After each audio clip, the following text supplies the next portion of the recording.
우리를 사랑해주신 예수님의 사랑이 우리의 죄의 문제를 모두 해결해주셨다는 오늘 말씀을 들을 거거든요. 그래서 그 내용을 우리가 잘 기억하면서 예수님보다 더 큰 사랑이 없다고, 예수님보다 더 귀한 게 나한테 없다고 같이 신나게 찬양하셨으면 좋겠습니다.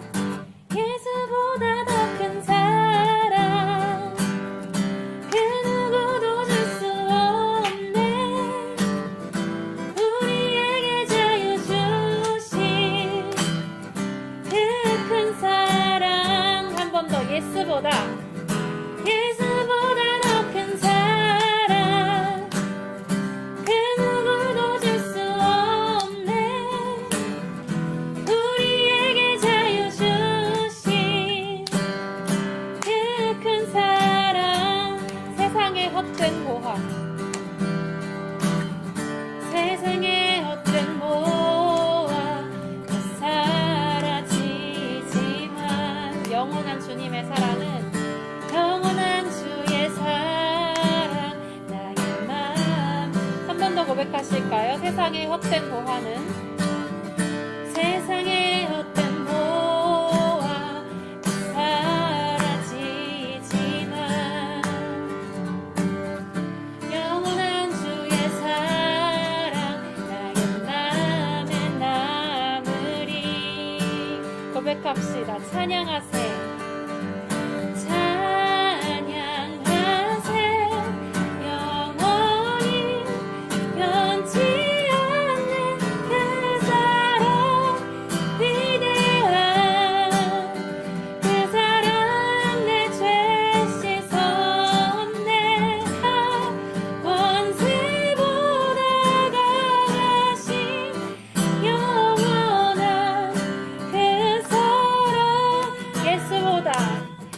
예수보다 더 큰 사랑 그 누구도 줄 수 없네. 우리에게 자유 주신 그 큰 사랑. 한 번 더. 예수보다 더 큰 사랑 그 누구도 줄 수 없네. 우리에게 자유 주신 그 큰 사랑. 찬양하세요. 우리 영원히 변치 않는 그 사랑을요. 찬양하세. 영원히 변치 않는 그 사랑 위대한 그 사랑. 내 죄 씻었네. 세상 모든 능력과 권세보다 강하신 그 사랑. 예수보다 더 큰 사랑 그 누구도 줄 수 없네. 우리에게 자유 주신 그 큰 사랑. 마지막으로 예수보다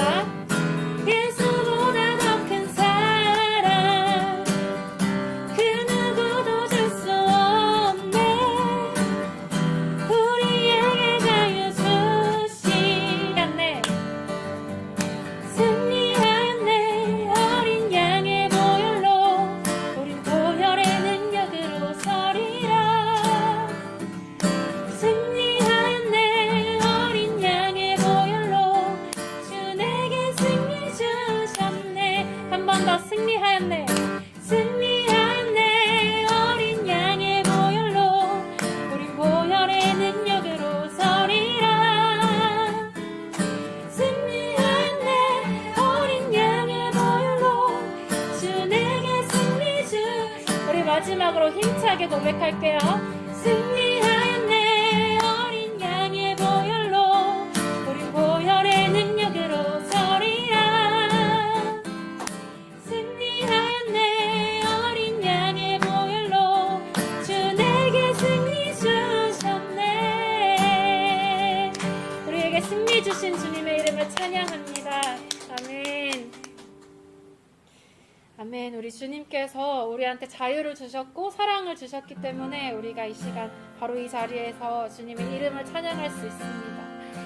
우리가 찬양하는 그분의 이름을 이 시간 우리가 아버지라고 부르기를 원합니다.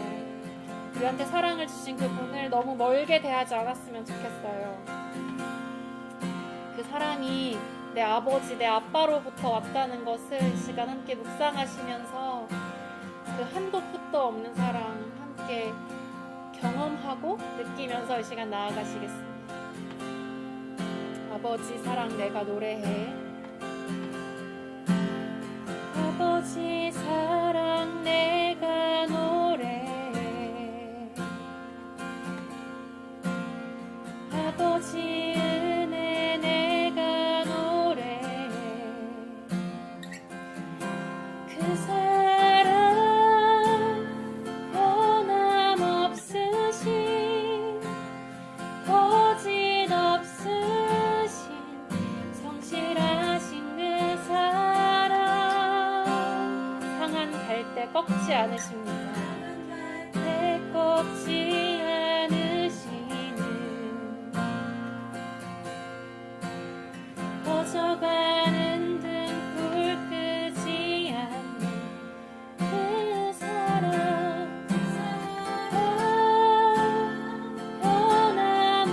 변함없으신 거짓없으신 성실하신 그 사랑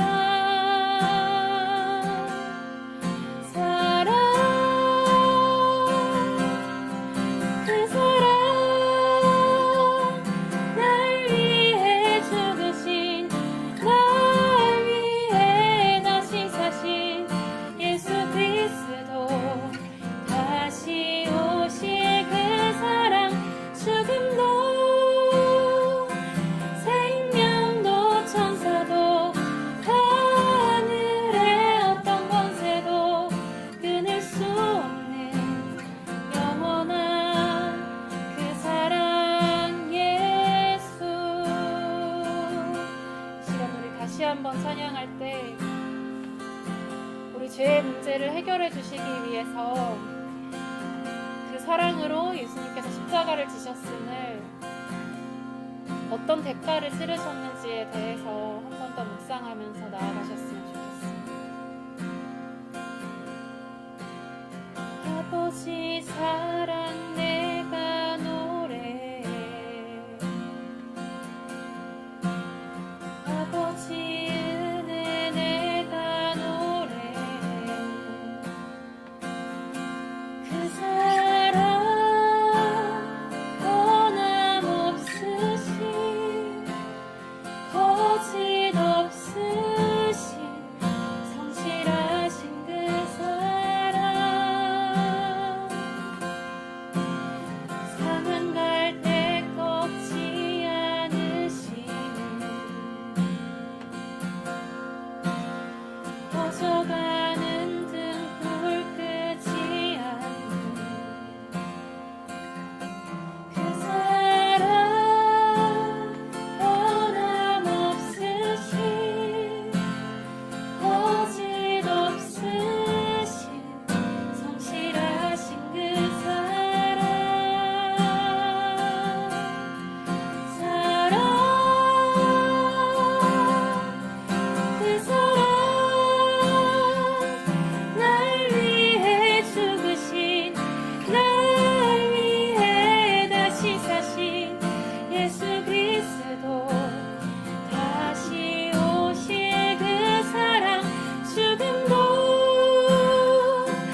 어떤 것도 끊을 수 없는 그 사랑을 찬양하면서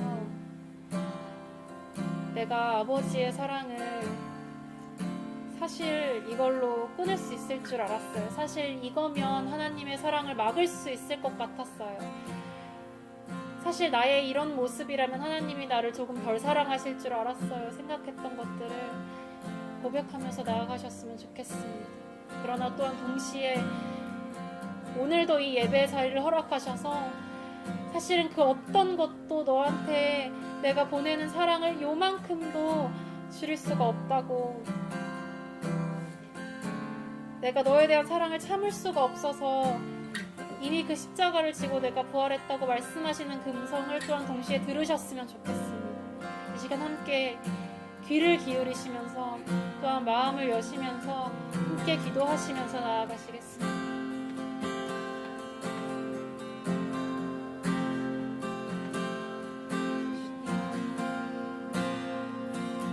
저는 제가 가지고 있는 이 정도의 교만함이라면, 이렇게 게으른 저라면, 이렇게 겸손하지 못하고, 이렇게 하나님보다 세상을 사랑하고, 이렇게 남들보다 더 눈에 띄려고 하는 마음밖에 없고, 이렇게 과거에 집착하고, 이렇게 미래에 불안해하는 저라면 하나님이 저한테 실망하실 줄 알아요. 내가 더 노력하지 않아서 하나님이 나를 덜 신경 쓰시고, 내가 하나님이 주셨던 기회들을 놓쳐서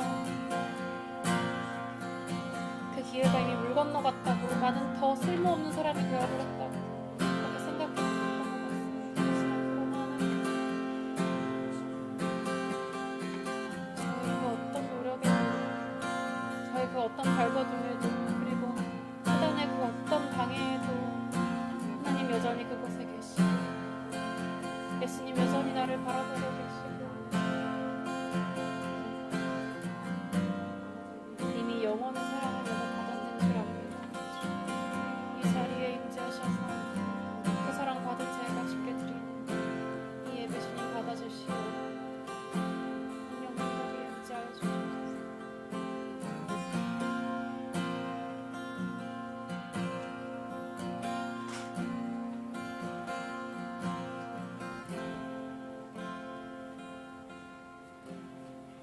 하나님은 우리의 피난처시요 힘이시니 환난 중에 만날 큰 도움이시라. 아멘. 사랑하는 하나님, 오늘도 저희의 피난처가 되어주시고 힘이 되어주시는 하루를 허락해 주시고 한자리에 함께 모여 예배드릴 수 있게 해주심에 감사합니다.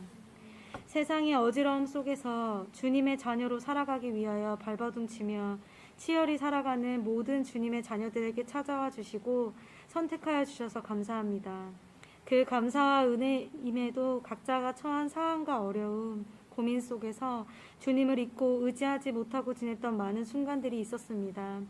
반복해서 넘어지고 범하는 죄들 속에서 여전히 헤어나오지 못하고 합리화하는 자신을 발견하기도 합니다. 그러나 주님, 그런 저희들을 끊임없이 지켜봐 주시고 영원한 사랑을 부어주시는 주님을 알기에 다시금 고쳐 앉아 주님께 방향을 돌려 회개하며 나아가오니 지켜봐 주시옵소서. 방향을 돌려 나아가는 저희에게 더욱 힘주시고 만나주시고 의지할 수 있도록 도와주세요. 주님, 크라이플 교회로 저희 함께합니다. 예수 그리스도의 제자 되기 위하여 주님이 각자에게 주신 사명을 가지고 주님이 보시기에 칭찬하고 좋은 공동체가 되기 위하여 나아갑니다. 저희끼리만 좋고 즐거운 공동체가 아닌 예수님 닮아 살아가기 위하여 부단히 노력하고 훈련하며 세상 속에서 예수님을 담대히 전하는 향기를 풍기는 공동체가 되기를 소망합니다. 그 소망하는 마음들이 모여 살아갈 때에 선함이 악함을 이김을 경험하게 하여 주시고 세상을 크고 작게 변화시키는 교회 될 수 있도록 능력에 능력을 더하여 함께하여 주시옵소서. 주님이 주신 진리 속에서 자유를 누리고 행복을 느끼며 지금 있는 이 세상이 주님과 함께하는 천국의 시간임을 누리는 자들 되기를 소망합니다. 지금도 세상 각처에서 주님의 자녀로 살아가면서 끊임없이 싸움을 이어나가는 그리스도의 제자들을 기억하여 주님 다시 오실 그날까지 그 어느 곳에서든지 주님 찬양하도록 함께하여 주세요. 특히나 다른 이방 나라에서 하나님 나라를 선포하고 세워나가는 선교사님들을 기억하셔서 그들의 사역과 가정을 돌보시고 행하시는 사역 중에 선교사님들의 스스로가 외로움에 그리고 나눔이 없는 시간들에 지치지 않을 수 있도록 동행하여 주세요. 말씀을 듣습니다. 전하는 이나 듣는 이 모두가 마음을 열어 주님의 말씀이 고루고루 심겨지기를 원합니다. 주님의 말씀이 삶을 변화시키고 그 변화된 삶으로 주님께 영광 돌리기를 원합니다. 무자격자에게 주어진 무조건적인 은혜라는 제목으로 말씀 전하실 한어민 목사님이 먼저금 주님의 은혜를 경험하고 누리기를 원하며 마치는 그 순간 저희 모두에게 무조건적인 은혜가 가득한 시간이 되기를 간절히 원합니다. 6주간 함께하는 예수님의 비유 설교를 통해 하나님의 나라를 더욱더 상상하며 깨닫는 시간 되기를 소망합니다. 주님의 사랑을 더 뜨거운 목소리와 마음으로 오늘의 이 날을 후회 없이 외치는 저와 모인 모든 성도들이 되기를 소망하며 이 모든 말씀 사랑이 가득한 예수 그리스도의 이름으로 기도드립니다. 아멘.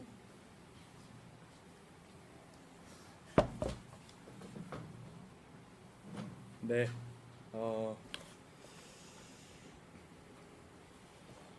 네, 반갑습니다. 오늘 이 주일도 이렇게 함께 예배를 하시는 우리 성도님들을 주님의 이름으로 또 환영하고 또 축복합니다. 아마 광고 영상이 이제 좀 나갈 텐데요. 아까 기도해 주셨고 또 우리 지난주부터 이제 보신 분들은 아시겠지만 우리가 지금 이제 이미지 킹덤이라고 해서 이제 하나님 나라를 이제 상상하라. 예수님의 이 비유 말씀을 가지고 계속해서 제가 6주 동안 말씀을 나눕니다. 6개의 예수님의 비유를 나눌 텐데요. 이 6개를 나누는 동안 이제 고난 주간도 있고 또 부활 주일도 있습니다.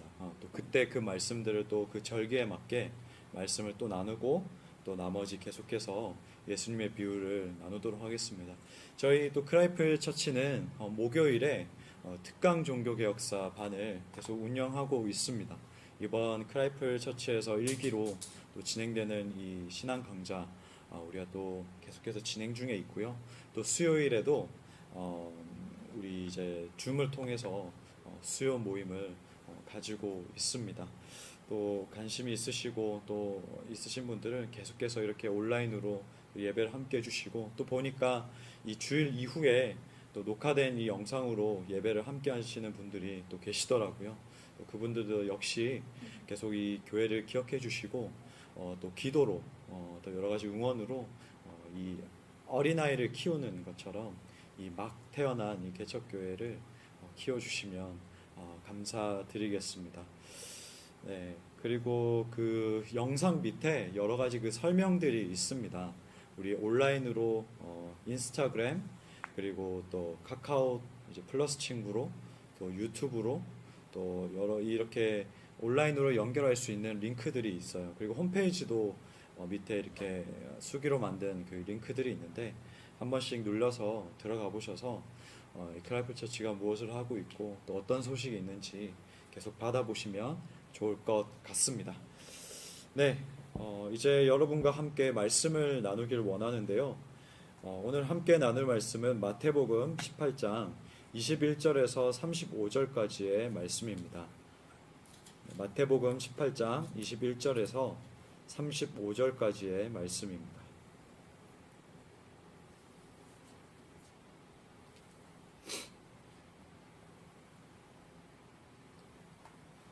마태복음 18장 21절에서 35절까지의 말씀입니다.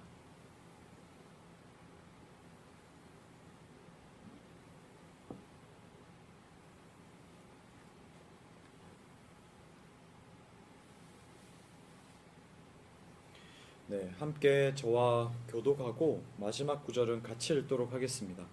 그때 베드로가 나와 이르되 주여 형제가 내게 죄를 범하면 몇 번이나 용서하여 주리이까 7번까지 하오리이까.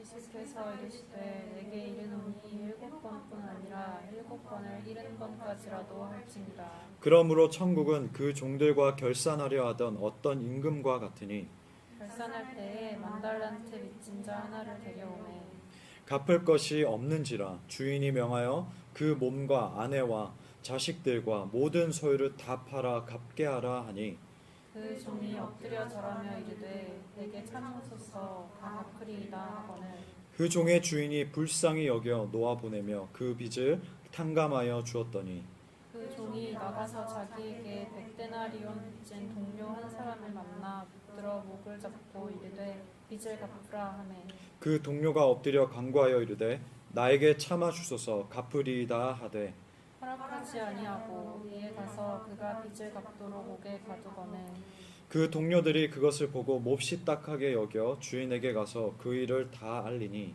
이에 주인이 그를 불러다가 말하되 악한 종아 네가 빌기에 내가 내 빚을 전부 탕감하여 주었거늘 내가 너를 불쌍히 여김과 같이 너도 내 동료를 불쌍히 여김이 마땅하지 아니하냐 하고 주인이 노하여 그 빚을 다 갚도록 그를 옥졸들에게 넘기니라 함께 읽습니다. 너희가 각각 마음으로부터 형제를 용서하지 아니하면 나의 하늘 아버지께서도 너희에게 이와 같이 하시리라. 아멘. 네, 오늘 저는 이 본문의 말씀을 가지고 무자격자에게 주어진 무조건적인 은혜라는 제목으로 함께 말씀을 나누도록 하겠습니다.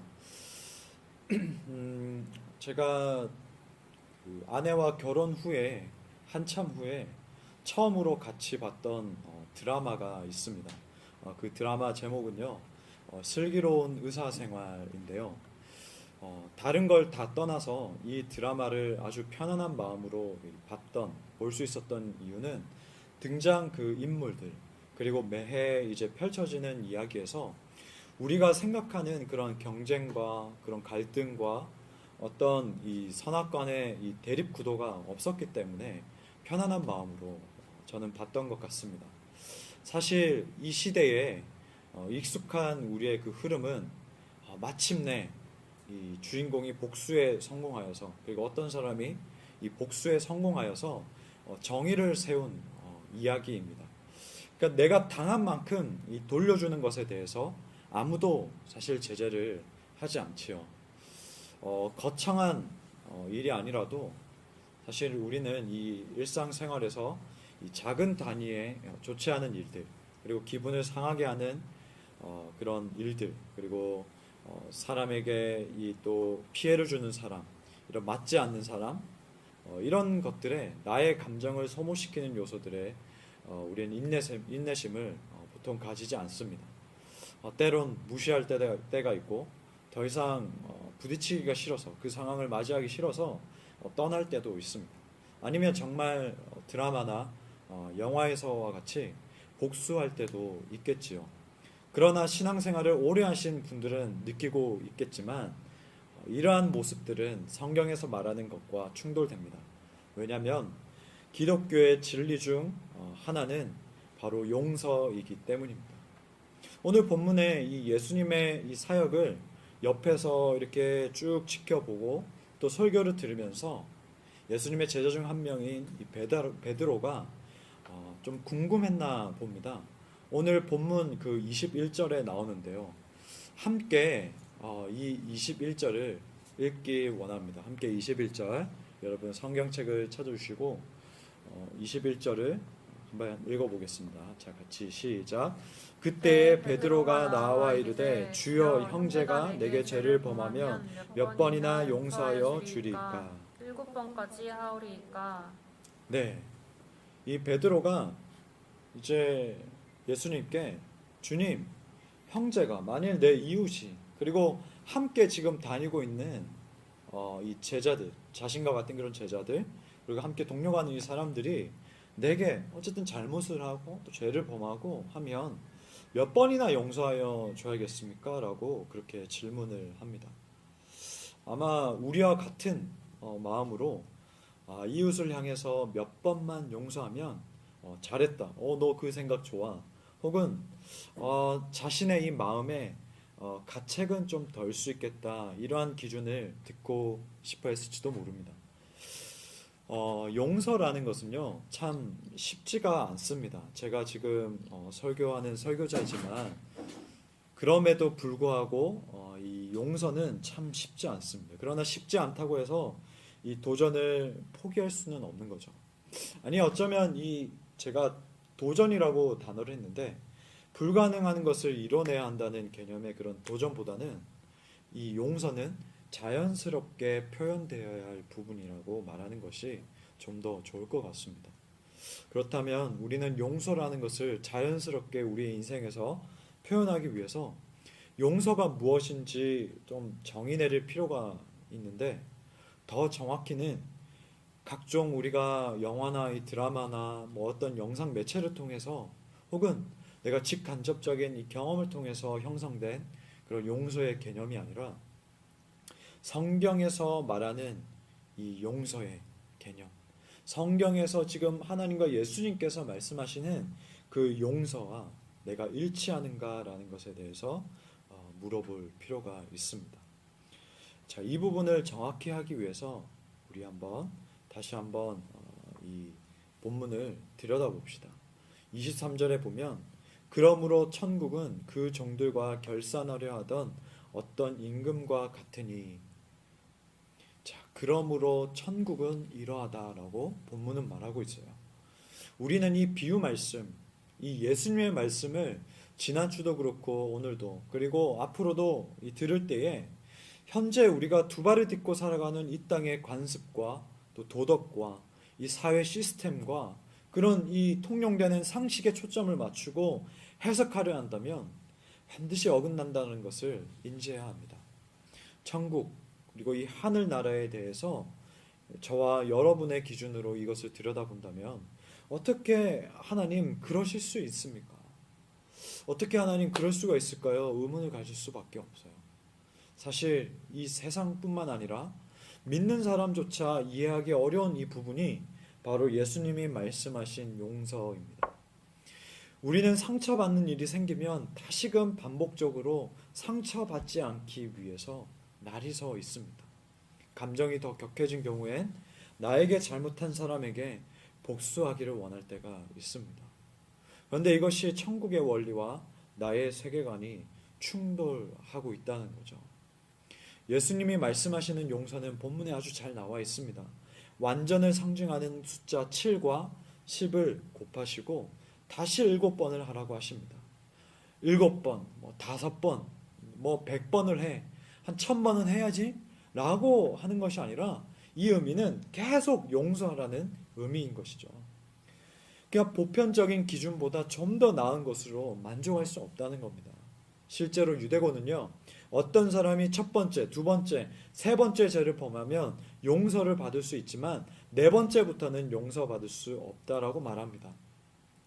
그래서 베드로는 이것을 근거로 2배 정도 더 늘려서 7번 용서하면 7번 용서하면 믿는 자의 모습입니까? 그러니까 이 제자의 모습이라고 할 수 있습니까? 라고 질문을 한 것이죠. 그러나 예수님은 비교할 수 없는 용서의 개념을 말씀하셨습니다. 이 땅의 원리와 하나님의 원리가 별 차이가 없다면 우리는 굳이 이 성경 말씀을 붙들지 않아도 되겠지요. 하나님께서 말씀하시는 그 원리가, 그 말씀하시는 그 차원이, 깊이와 그 넓이가 이 세상의 원리들과 별 차이가 없다면 사실 우리는 굳이 하나님의 말씀을 듣지 않고 그리고 하나님의 말씀을 우리가 들여다볼 필요가 없는 것 아니겠습니까? 측량할 수 없는, 이처럼 측량할 수 없는 이 하나님의 자비와 은혜를 우리는 우리 스스로가 제한시키고 있지 않은지 한번 점검할 필요가 있습니다. 그렇지 않고 현재 상태로 계속 내버려 둔다면, 나의 이 식견으로 내가 이 경험한 바로 계속 제한시킨 상태로 내버려 둔다면 우리는 완전한 용서의 은혜를 누릴 수 없기 때문입니다. 에이, 하나님, 아무리 하나님이라도 그렇지, 뭔가 좀 해야만 봐주는 게 있을 거야, 이런 조건이 생겨나기 때문입니다. 나의 넓이, 깊이로 측정한다면 그 정도만 되겠지요. 그러나 하나님의 이 용서는 무자격자에게 주어지는 무조건적인 은혜입니다. 이 땅의 원리와 충돌하는 개념이지요. 그런 의미에서 본문의 용서의 비유는 이 뭔가 지금 우리에게 굴레를 뭔가 씌운다기보다는 이 예수님이 이렇게 우리에게 사랑 표현을 하셨구나, 이 정도로 우리를 향하여서 용서하셨구나라는 것으로 저는 느껴졌습니다. 그렇다면 우리는 어떠한 모습이었는지, 어떠한 무자격자의 그런 모습이었는지 먼저 살펴보기 원하는데요.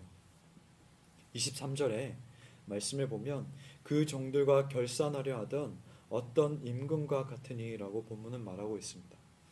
여러분, 여기서 결산하려 하다, 결산하다라는 이 표현은 곧 이 임금에게, 이 왕에게 빚진 것을 이 토대로 심판을 받아야 하는 그 상황을 말하고 있습니다. 즉 합당한, 이 빚에 합당한 심판이 아니고서는 이 종이 감당할 수 없다. 심판받는 것 외에는 이 종은 아무것도 할 수 없다라는 것을 본문은 말하고 있습니다. 당시에 이 빚진 사람들과 그 가족들을 함께 팔아넘겨서 일부라도 변제받을 권리가 있었어요. 그래서 지금 왕이 지금 이 종에게 말하는 것들, 이 종에게 요구하는 것들은 불공평하거나 불공정하거나 그런 어떤 차별이 있는 것이 아니라 공평하게, 공의롭게 지금 심판을 요구하고 있다는 겁니다. 그렇기 때문에 이 빚진 사람으로 인하여서 이 종뿐만 아니라 자자손손 대대로 할 수 있는 것은 지금 노예 신분으로 살아가야 하는 것밖에 없다는 겁니다. 그러나 이마저도 노예로 살아간다 하더라도 이 모든 빚을 다 갚을 수 있는 것이 아니라 일부만 갚을 수가 있다는 겁니다. 이처럼 예수님은 비유를 통해서 빚진 사람에게, 빚진 종에게는 전혀 아무런 소망이 없다라는 것을 말씀하고 계십니다. 그런데 이 빚진 종이 터무니없는 소리를 해요. 26절에 한번 보세요. 26절 말씀에 내게 참으소서 다 갚으리이다 하거늘. 자신에게 시간이 주어진다면 이 종은 다 갚겠노라 라고 말을 합니다. 우리는 때때로 우리 자신의 그런 상태, 즉 빚이 얼만큼인지 가늠하지 못할 때가 있습니다. 여러분, 시간이 주어지면 이 종이 빚을 다 갚을 수 있을까요? 내가 시간만 주어진다면, 나에게 충분한 어떤 시간이 주어진다면 나의 이 죄를 내가 없앨 수가 있는 것일까요? 그렇다면 한번 우리는 1만 달란트, 이 1만 달란트는 어느 정도인지 한번 살펴볼 필요가 있습니다. 오늘 본문에 나와 있는 1만 달란트는 대략 이 노동자 한 사람이, 당시의 노동자 한 사람이 20만 년을 일해야 벌 수 있는 돈입니다. 20년이 아니에요? 목사님 잘못 말한 거 아닙니까? 20년 아닌가요? 아니요. 이 1만 달란트는 20만 년을 일해야 벌 수 있는 돈입니다. 구약 당시에 이 솔로몬 왕에게 조공을 바치러 왔던, 국가 차원에서 한 국가가 이 솔로몬 왕에게 조공을 바치러 왔을 때에 상납했던 돈이요 120달란트입니다. 한 사람이 아니라니까요. 국가가 재정을 써서 투입해서 이스라엘에 있는 솔로몬 왕에게 아련을 하는 것, 아련하기 위해서 조공 바치기 위해서 건넸던 그 돈의 단위가 120달란트예요.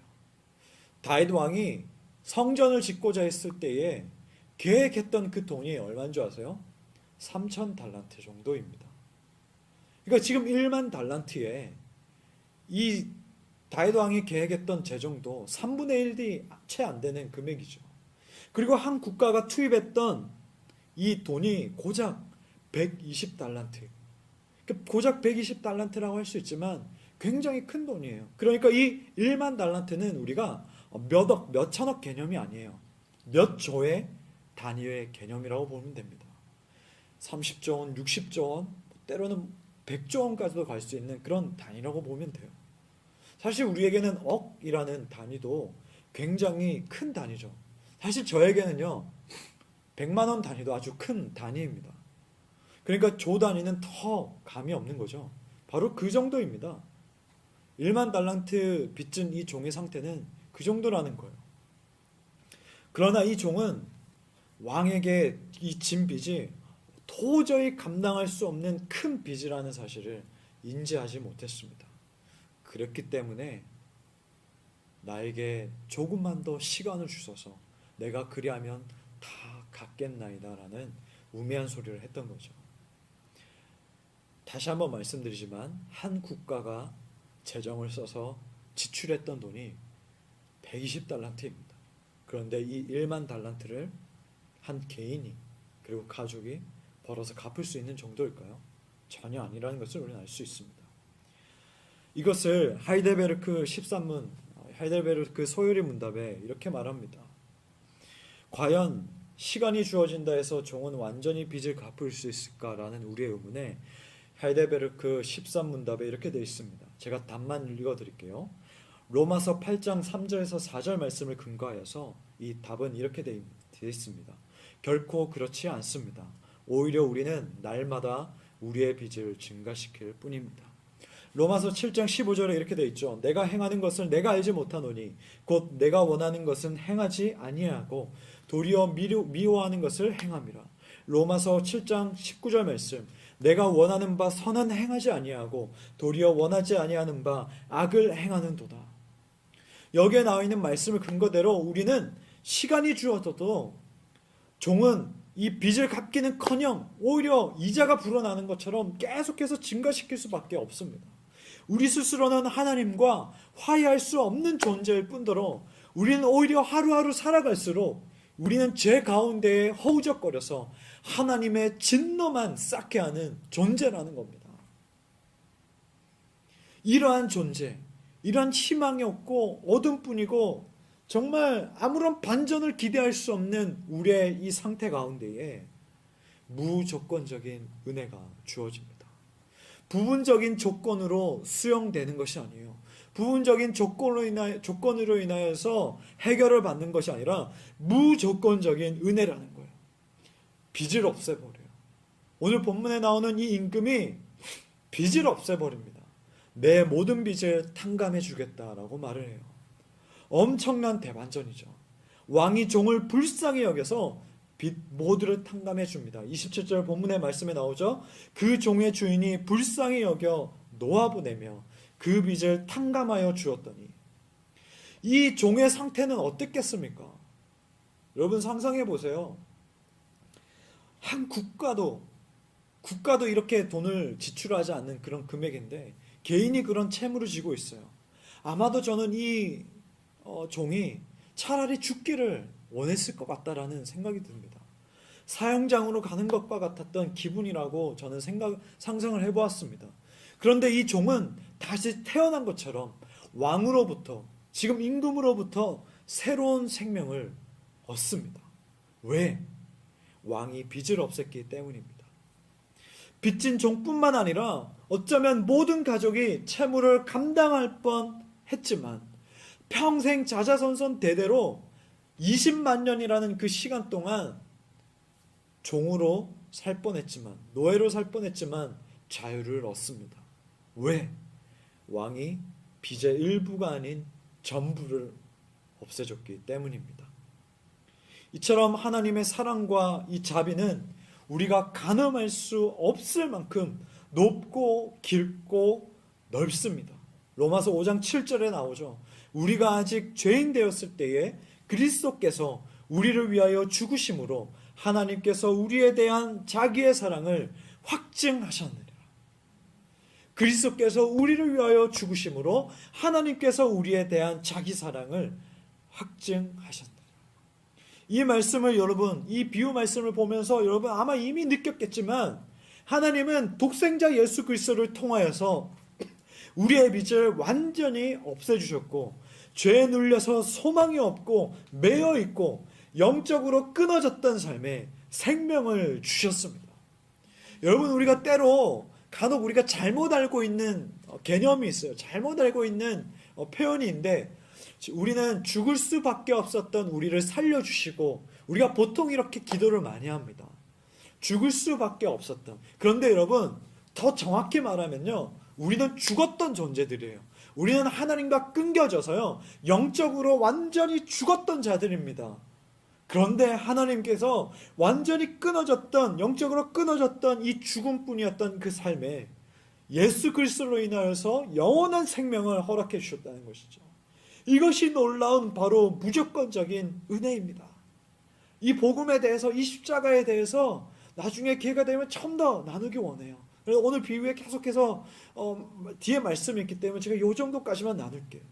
이 무조건 이 은혜, 무조건적인 이 은혜로 이 비유가 끝났더라면, 와, 예수님께서 이렇게 우리를 사랑하셨지.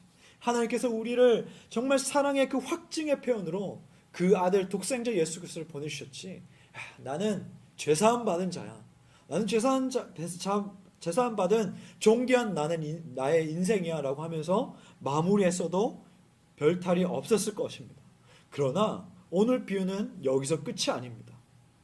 왕으로부터 값비싼, 정말 1만 달란트라는 그런 값비싼 용서를 받고 새 사람이 된 이 종은 새 삶으로 사는 것으로 마무리될 줄 알았는데, 이 비유는 그대로 끝나지 않고 계속 이어집니다. 이 종은요, 자신이 무자격자였다는 것, 나는 무자격자였어 라는 것을 전혀 알지 못했다는 것을 지금 행동으로 보여줍니다. 왕이 새 생명을 부여해 줬지만 이 종은 변화된 삶이 전혀 아니었다는 것을 우리는 보게 됩니다. 우리 오늘 본문의 뒤에 그 말씀에 보면 용서받은 종은 자신에게 100데나리온 빚진 동료를 만납니다. 여러분, 100데나리온은요 얼마일까요? 와, 1만 달란트. 근데 이거는 단위가 또 100이야. 근데 달란트가 아니고 또 데나리온이죠. 어느 정도일까요? 100데나리온도 사실 적은 돈은 아니에요. 당시 노동자의 한 3, 4개월치의 월급이었습니다. 노동에 대한 대가, 즉 오늘날로 말하면 한 몇백만 원, 한 5, 600만 원에 해당되는 돈입니다. 물론 우리에게 큰 돈이죠. 그런데 여러분 상상해 보세요. 지금 이 종은요, 첫 번째 종은 1만 달란트를 탕감받았습니다. 도저히 비교할 수 없는 100데나리온과 비교할 수 없는 그런 금액의 채무를 지금 용서받고 나온 지금 상황이에요. 그런데 자신이 받은 이 긍휼함으로 지금 행동하는 것이 아니라 자신에게 빚진 동료를 멱살을 잡고 옥에 가서 가둡니다. 그런데 이 멱살을 잡고 옥에 가두는 행위가 불법은 아니에요. 법대로 한 거예요. 적법한 행위예요. 당시 문화에는 빚을 갚지 않는 자를 노예로 파는 대신에 옥에 집어넣은 뒤에 노동을 하게 하여서 그 채무진 그 금액을 다 갚도록 하는 것이 바로 법이었습니다. 그러니까 법으로 따지면 지금 이 첫 번째 종은 잘못을 한 것이 아니에요. 잘못하지 않았어요. 법대로 했어요. 그런데 이 종 스스로 자신이 얼마만큼 빚을 탕감받았는지 알고 있었다면 이 종은 이렇게 행동할 수 없습니다. 이 종은 이렇게 행동해서는 안 됩니다. 그래서 주변에 있던 사람들이 경악을 하고 놀라고 그 100데나리온 빚진 그 종을 보고 그 동료를 보고 불쌍히 여기고 또 긍휼한 마음이 들었기도 했겠죠. 또 반대로 이 지금 1만 달란트를 탕감받고 온 그 종을 향하여서 분노와 화도 났었겠죠. 그래서 그 주변에 있던 사람들이 즉시 왕에게 가서 이 상황을 이야기하고 그것을 들은 왕은 분노하여서 다시금 그를 소환합니다. 그리고 이제 이 종은 더 이상 용서받은 종이 아니라 본문에 보면 악한 종이 됩니다. 왕은 이 종을 향하여서 더 이상 너를 불쌍히 여겨 놓아주겠다, 용서받은 종이다라고 선포하는 것이 아니라 이 악한 종아라고 일컫습니다. 그리고 이 악한 종을 옥졸들에게 넘기면서 비유는 마무리됩니다. 이 옥졸들에 대한 이 헬라의 단어의 뜻은 고문하는 자들에게 넘겨줬다라는 겁니다.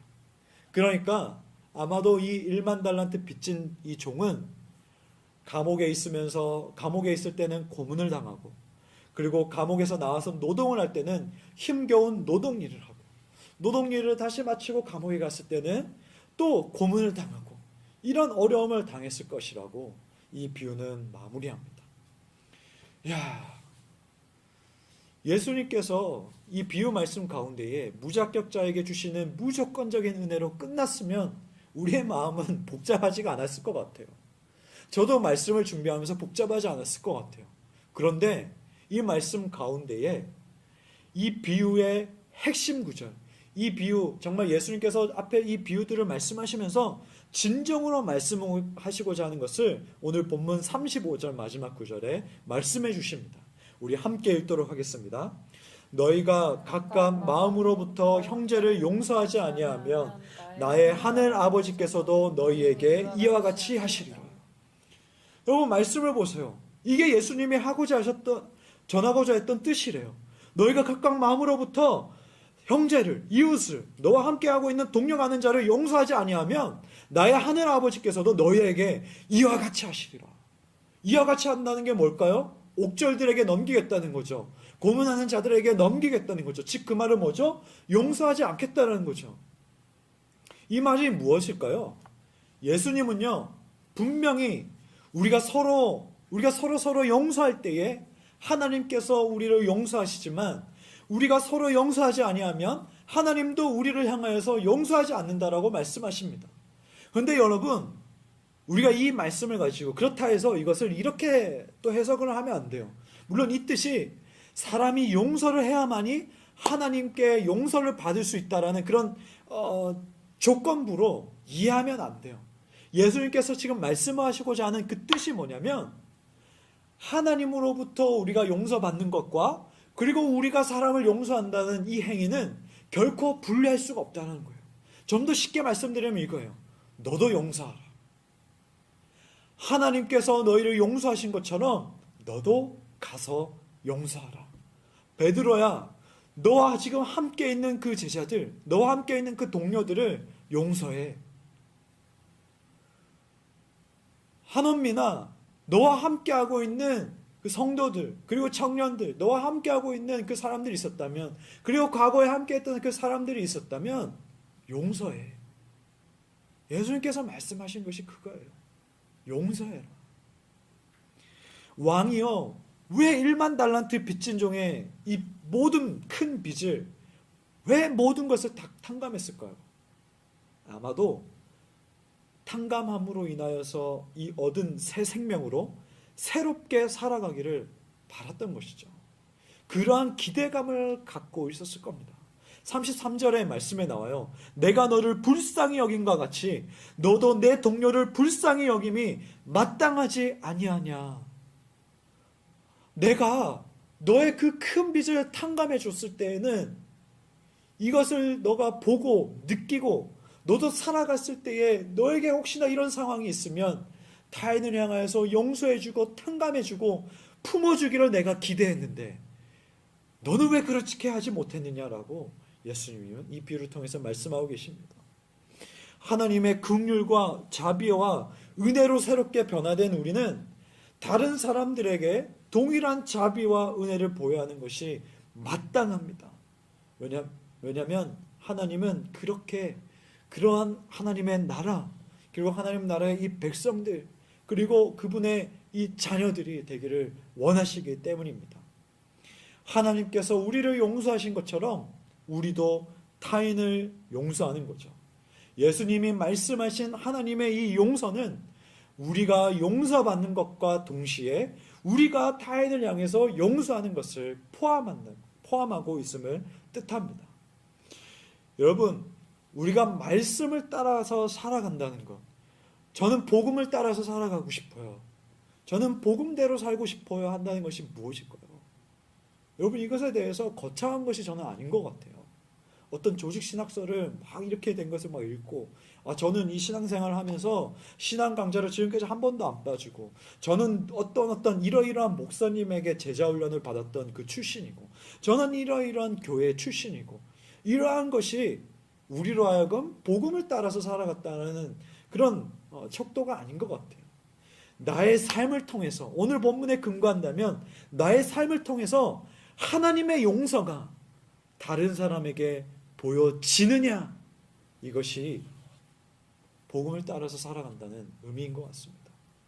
진실한 믿음의 여부는 여기서 판가름 나옵니다. 저 사람이 과연 구원받은 자인가, 저 사람에게 정말 예수 그리스도가 마음 가운데 중심에 있는가 없는가는 그런 교리에 대한 지식이 아니라, 신학적인 그런 학문의 척도가 아니라, 그 사람에게 지금 오늘 본문, 오늘 우리가 하나님의 이 용서 말씀을 듣다면 그 사람의 삶을 통하여서 하나님의 그 용서가 보여지는가? 그 사람의 삶을 통하여서 하나님의 용서가 타인을 향하여서 드러나고 있는가? 행해지고 있는가? 이것이 진실한 믿음의 여부가 드러난다는 것이죠. 하나님으로부터 용서받은 자는, 용서받는 자의 그 삶은 다른 사람을 용서하면서 증명이 됩니다. 저는 이것이 예수 그리스도의 몸된 교회의 참 모습이자 건강한 교회의 지표라고 확신합니다. 우리는 때때로 착한 뉴스, 좋은 뉴스, 그리고 요즘 그런 착한 자영업이나 착한 이렇게 선행을 하는 곳에 뭐 사람들이 이렇게 돈줄을 내주자라는 그런 표현을 하더라고요. 그런 소식들도 많이 보지만 우리가 살아가는 이 땅의 어쨌든 기준, 표준은 무언가가 우리가 받은 대로 갚아주고 눈에는 눈, 이에는 이로 행하는 것이 이 세상이 말하는 것이고 우리는 그로부터 쾌감을 얻고 통쾌함을 얻습니다.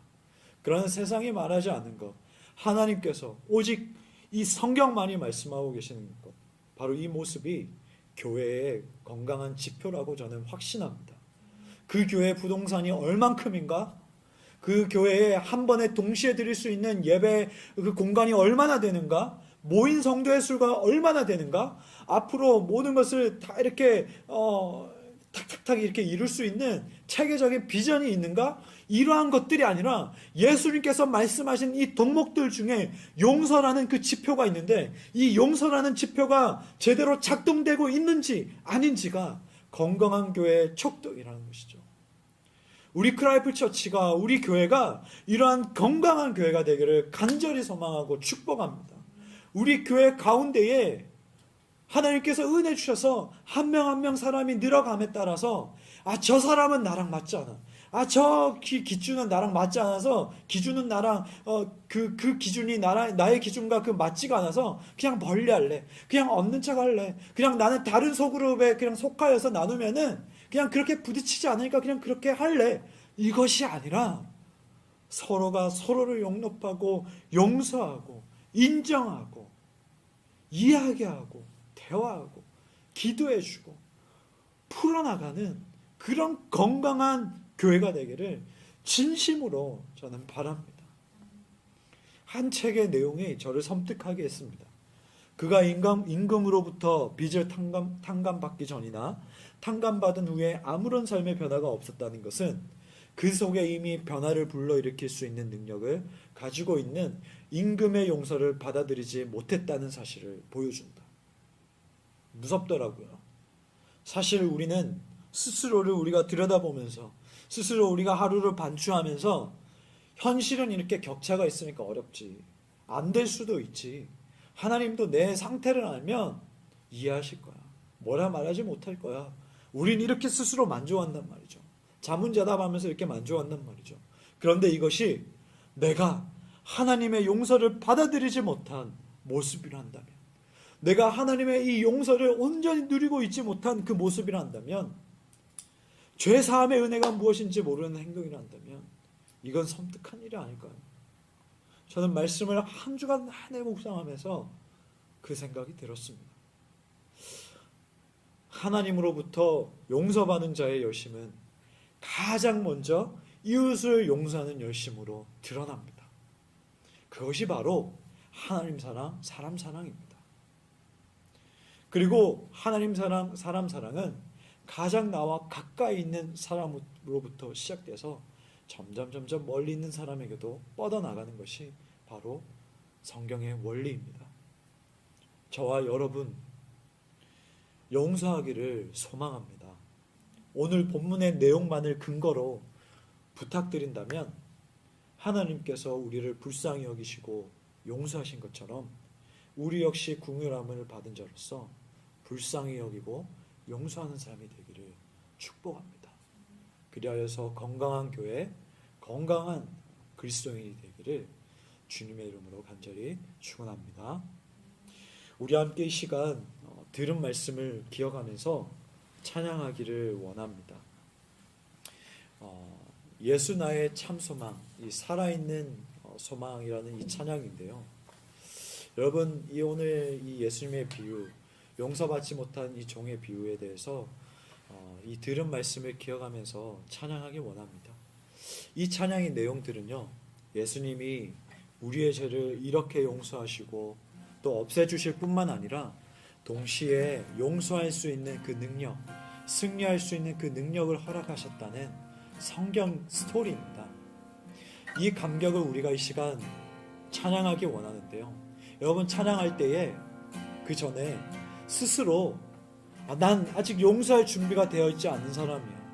오늘 말씀은 현재 나의 상태를 안다면 하나님도 뭐라 하실 수 없을 거야.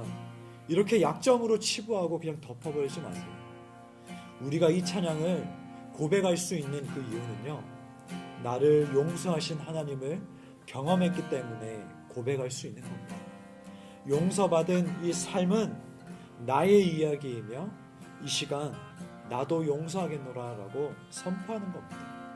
저도 이렇게 용서하는 선포를 하겠습니다.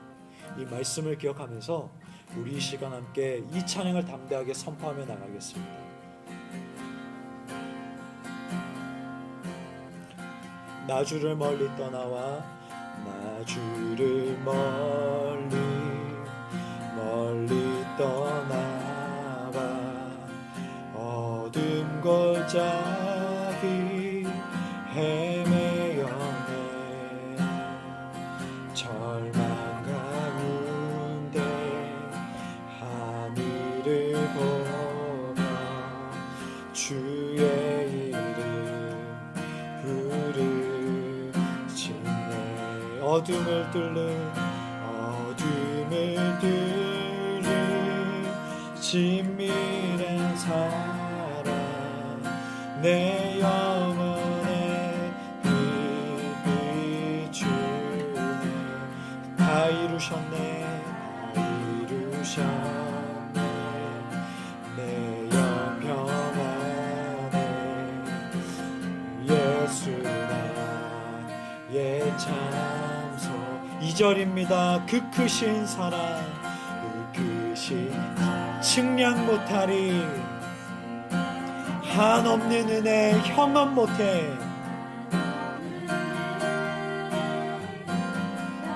만유의 주님 영광 버리고 우리 그 주님께서 우리를 용서하시기 위해서 이 땅 가운데 성육신 하셨습니다. 온갖 멸시 감당하셨네. 주님 달리신 십자가 희생.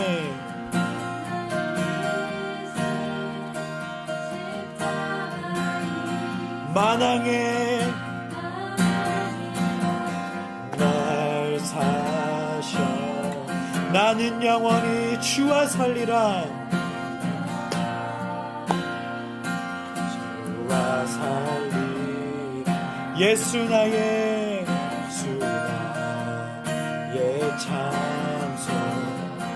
할렐루야 할렐루야. 날 자유케 하신 주 할렐루야. 죽음을 이기시고 모든 사슬 풀리네. 예수 이름 부를 때 예수 나의 참. 할렐루야. 날 자유케 하신 주.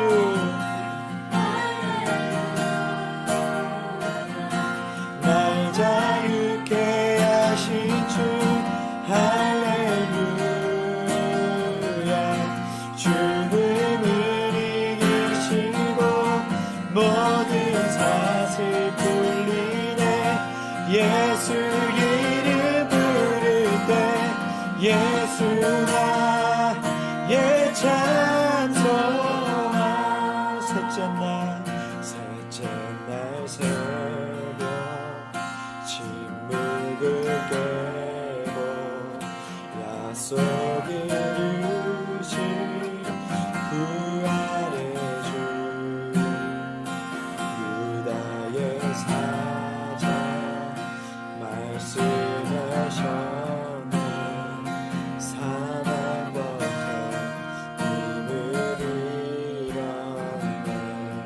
셋째 날 새벽 첫날 새벽 침묵을 깨고 약속 이루신 부활의 주 유다의 사자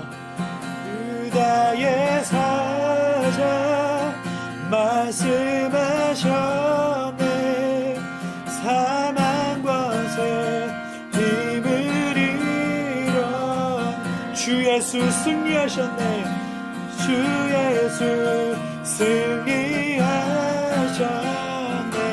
할렐루야 할렐루야 날 자유케 하신 주 할렐루야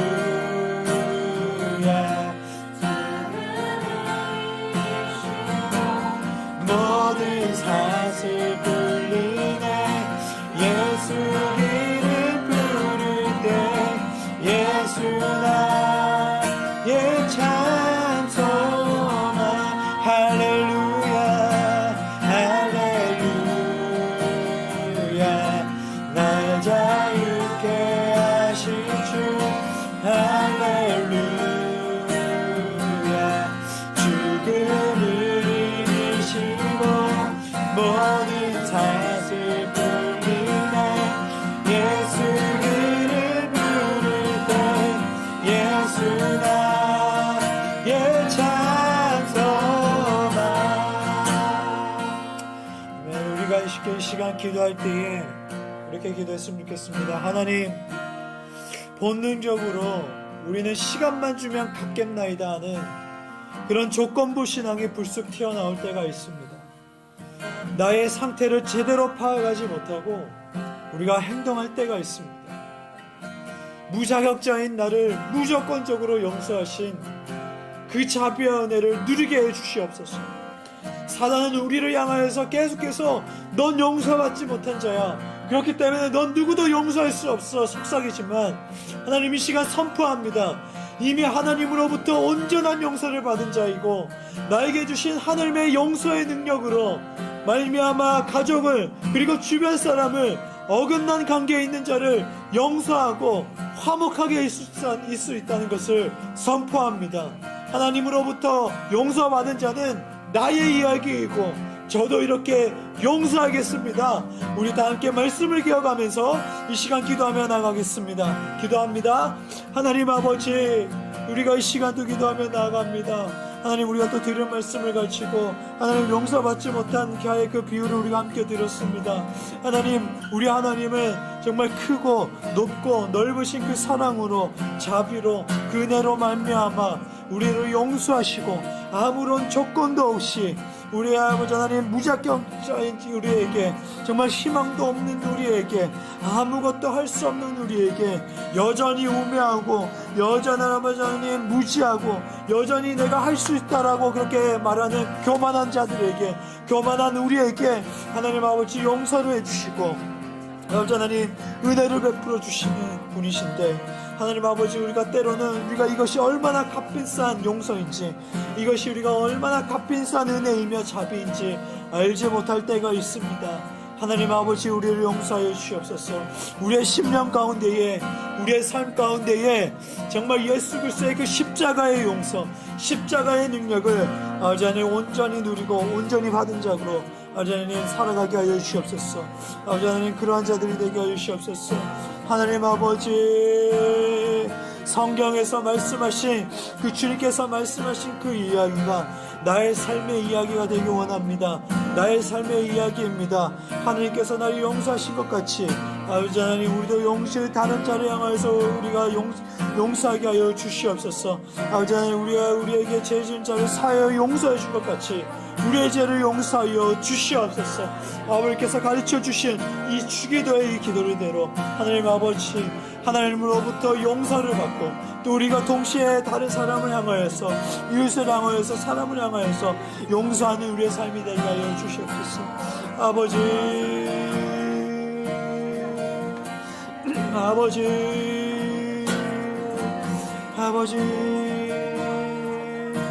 하나님, 우리 가운데에, 우리 아버지의 심령 가운데 아버지의 그 용서가 가득하게 원합니다. 아버지 그 용서가 아버지 하나님 어느 때보다도 가득하게 원합니다. 아버지 하나님 인도해 주시옵소서. 아버지 하나님 인도해 주시옵시고 아버지 하나님 온전히 붙들어 주시옵소서. 아버지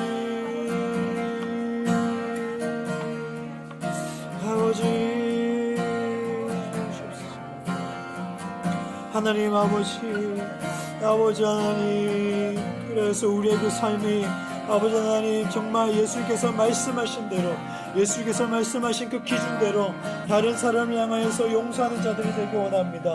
용서하는 삶이 되기 원합니다. 용서받는 것으로 끝나는 것이 아니라 우리 또한 용서하는 삶으로 이어지기 원합니다.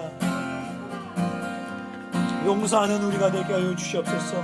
용서하는 우리의 삶으로 연장될 수 있도록 넓어질 수 있도록 인도하여 주시옵소서.